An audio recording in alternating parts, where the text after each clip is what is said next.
کیا جی؟ علماء کرام فرماتے ہیں ایمان کی حفاظت کا ایک ذریعہ کسی مرشد کامل سے مرید ہونا بھی ہے، اور قرآن سے دلیل پیش کرتے ہیں یوم ندعو کل اناس بامامہم، صدقے جاؤں میرے بھائی یہ سورہ بنی اسرائیل میں یہ جو آیت ہے کہ قیامت والے دن ہر شخص کو اس کے امام کے ساتھ بلایا جائے گا، تو قرآن جن کو امام کہہ رہا ہے پھر انہی اماموں کے ساتھ بلایا جائے گا نا۔ اگر آپ کے اماموں کے اور آپ کے بزرگ بابوں کے نام قرآن میں لکھے ہوئے ہیں تو یہ وہ والے امام ہوں گے، اور اگر اس امام سے وہ والے امام مراد لینے جو قرآن نے خود بتائے ہیں، کیڑے لینے جے؟ جب مسلمان ہو تو پھر وہی لوگو گے، جے کچھ اور ہو ہندو سکھ عیسائی تو پھر جو مرضی لیندے رہو۔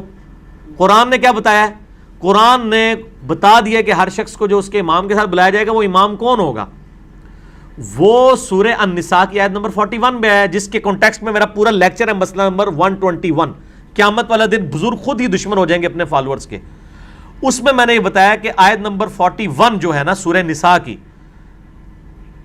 اس میں آتا ہے کہ وہ وقت کیسا ہوگا کہ اے نبی علیہ السلام جب ہم ہر امت میں سے ایک گواہ کو اٹھائیں گے اور آپ کو گواہ اٹھائیں گے اپنی امت کے خلاف۔ ہر امت میں سے ایک گواہ کون ہوگا؟ اس نبی کا، اس امت کا نبی، اور آپ کو آپ کی امت کے خلاف اٹھائیں گے لیڈرشپ کے طور پہ۔ بخاری مسلم میں اس آیت کے کانٹیکسٹ میں حدیث ہے کہ عبداللہ ابن مسعود رضی اللہ تعالیٰ عنہ سے نبی علیہ السلام نے فرمایا عبداللہ قرآن سناؤ۔ اس نے کہا یا رسول اللہ قرآن تو آپ پہ نازل ہوا ہے، میں سناؤں قرآن؟ آپ فرمایا عبداللہ مجھے دوسروں سے سن کے لطف آتا ہے۔ تو عبداللہ ابن مسعود کہتے ہیں میں نے سورہ نساء کی تلاوت شروع کی، اور تلاوت کرتے کرتے کرتے جب میں ان آیات کے اوپر پہنچا، سورہ نساء کی آیت نمبر 41 کے اوپر، آپ ذرا امیجن کریں نا جن ہستی پہ یہ آیت نازل ہوئی ہے ان کے لیے کتنے بڑا امتحان ہے۔ امت تو کہہ رہی ہے کہ جی جو کچھ بھی ہے تیرے محبوب کی امت سے ہے، اور محبوب کو اس اعتبار سے کتنی فکر ہے امت کی کہ ان کو پتہ ہی نہیں ہے کہ میں نے تو شکایت لگانی پڑ جانی ہے۔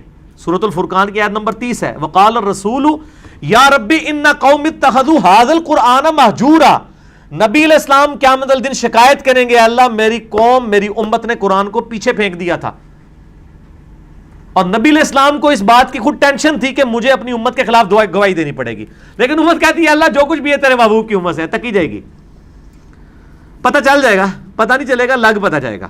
یہ آیت سورہ نساء کی آیت نمبر 41، اعوذ باللہ من الشیطان الرجیم۔ فَكَيْفَ إِذَا جِئْنَا مِن كُلِّ أُمَّةٍ بِشَهِيدٍ، وہ کیسا وقت ہوگا جب ہم ہر امت میں سے ایک گواہ کو، ایک امام کو کھڑا کریں گے۔ وَجِئْنَا بِكَ عَلَىٰ هَٰؤُلَاءِ شَهِيدًا، اور اے نبی علیہ السلام آپ کو گواہ کے طور پر کھڑا کریں گے ان مشرکین عرب اور آپ کے مخالفین کے خلاف۔ تو جب اس آیت پہ پہنچے تو عبداللہ ابن مسعود کہتے ہیں کہ نبی علیہ السلام نے کہا بس عبداللہ بس کرو۔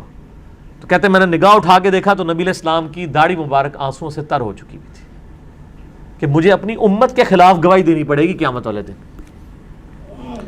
تو یہ امام یہ ہیں، یہ آپ کے بنائے ہوئے امام نہیں ہیں، ٹھیک ہے نا جی۔ یہ امام قرآن کی ٹرم میں تو امام، لیڈر، شہید، ٹھیک ہے جی، دائی، یہ سب ٹرمنالوجیز پیغمبروں کے لیے۔ سورہ الزمر کے آخری رکوع میں پڑھ کے دیکھیں نا، جب دوست کی دوزخ میں جائیں گے نا تو فرشتوں سے پوچھے گا تمہارے اندر کوئی پیغمبر نہیں آیا تھا ڈر سنانے والا، کوئی رسول؟ وہ یہ نہیں پوچھیں گے کہ کوئی امام نہیں سی کہ جی تجھے تقلید کر لیندے۔ فرشتوں کو تو پتہ ہی نہیں ہے۔ یہ وہ اسی طریقے سے جیسے سورہ یونس میں ہے کہ اللہ تعالیٰ فرماتا ہے کہ تم اللہ کے مقابلے پہ وہ ہستیاں گھاڑ رہے ہو جو اللہ کے علم میں نہیں ہے زمین و آسمان کے اندر۔ دیکھو کس لیول تک جا کے بات کی ہے۔ اللہ فرماتا ہے میرے علم میں کوئی ایسی بات نہیں ہے۔ یہ اللہ جب یہ بات کر رہا ہے تو آپ سمجھیں کہ یہ 11,000 وولٹ کا جھٹکا دیا جا رہا ہے اگلے بندے کو کہ اللہ تو بندے کو کیڑی گل پہ کر دو۔ اللہ کہہ رہا ہے میرے علم میں تو کوئی ایسی ہستی نہیں زمین و آسمان میں جس کو میں نے اپنا نائب بنایا ہو۔ اور اسی طریقے سے ہونا ہے کہ اللہ نے قیامت دن کو یہ بھی کہنا ہے کہ میرے علم میں تو کوئی ایسا امام نہیں تھا کہ میں نے تو جو رسولوں کو بھیجا تھا امام بنا کے تجھے اپنے بنا لے سن۔ وہ امام تو سارے ہیں، وہ تو آپ کا امام مسجد بھی امام ہے، وہ تو سارے ائمہ فقہ کے حدیث کے امام ہیں، ان کی آپ یعنی تعلیمات سے فائدہ اٹھائیں گے، نہ کہ یہ کہ آپ ان کو پروفٹ کے درجے کے اوپر فائز کر دیں گے۔ سورہ الاعراف کی شروع کی آیات آپ پڑھ کے دیکھیں، اس میں آپ کو مزید کلیئر ہو جائے گا۔ سورۃ الاعراف کے بالکل سٹارٹ کے اندر اللہ تعالیٰ نے اس حوالے سے انبیاء کا منصب جو ہے نا وہ بیان کیا ہے۔ اعوذ باللہ من الشیطان الرجیم، بسم اللہ الرحمن الرحیم۔ آیت نمبر 7 میں وَلَنَقُصَّنَّ عَلَيْهِمْ بِعِلْمٍ، نہیں، آیت نمبر 6، فَلَنَسْأَلَنَّ الَّذِينَ أُرْسِلَ إِلَيْهِمْ، ہم ضرور پوچھیں گے ان لوگوں سے جن کی طرف ہم نے رسولوں کو بھیجا، کہ بھئی رسولوں نے پیغام پہنچایا کہ نہیں. وَلَنَسْأَلَنَّ الْمُرْسَلِينَ، اور ہم رسولوں سے بھی پوچھیں گے بھئی تم نے پیغام میرا پہنچایا ہے کہ نہیں. رسولوں کو بھی پوچھا جائے گا کہ آپ نے کام کیا ہے کہ نہیں، اور جن کی طرف آئے ان کو بھی پوچھا جائے گا کہ ہاں بھی رسولوں نے پیغام پہنچا. اسی لیے تو بخاری مسلم کی حدیث ہے نا، یوم النہر کا خطبہ، آپ علیہ السلام نے کیا کہا، اوہ میں نے لوگوں اللہ کا پیغام تم تک پہنچا دیا. صاحب نے کہا یا رسول اللہ پہنچا دیا. آپ نے 3 دفعہ اپنی شہادت کی انگلی آسمان کی طرف بلند کی، پھر ان کی طرف، اے اللہ گواہ رہنا، اے اللہ گواہ رہنا، اے اللہ گواہ رہنا. پھر آپ نے پھر فرمایا کہ اب یہ تمہاری ذمہ داری ہے کہ اس پیغام کو دوسرے لوگوں تک پہنچا دو. اور بسا اوقات جس کو پیغام پہنچایا جاتا ہے وہ زیادہ یاد رکھنے والا ہوتا ہے بنسبت اس کے جو پہنچا رہا ہوتا ہے. یہ حدیث کا جب پورشن بیان کیا کرتے تھے نا محدثین، اور کہا کرتے تھے صدق رسول اللہ، رسول اللہ نے سچ کہا. دین تو عربیوں میں نازل ہوا تھا، یاد اجمیوں نے رکھا.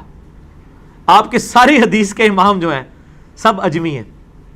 امام بخاری رشیا کے، امام مسلم ایران کے، امام ابو داؤد، امام ترمذی افغانستان کے. ترمذ آج بھی ہے، اور جب پاکستان نے نیٹو سپلائی لائن بند کر دی تھی تو ان دنوں وہ ترمذ شہر بڑا گونج رہا تھا کہ ترمذ کے ریلوے اسٹیشن پہ آیا کرے گا سامان.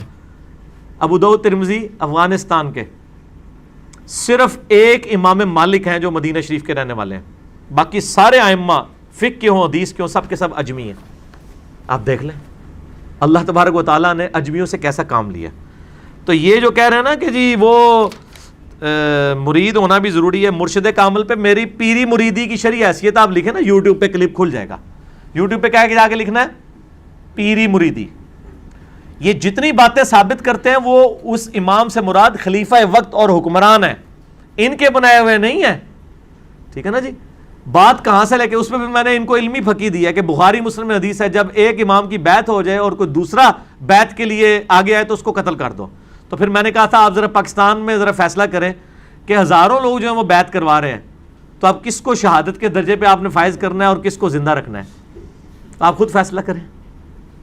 کیونکہ آپ نے حدیثیں تو وہی لی ہوئی ہیں نا امام والی جو حکمران کے بارے میں، اور اس سے آپ پیری مریدی کا سسٹم ثابت کر رہے ہیں، تو پھر پورا فٹ کریں نا.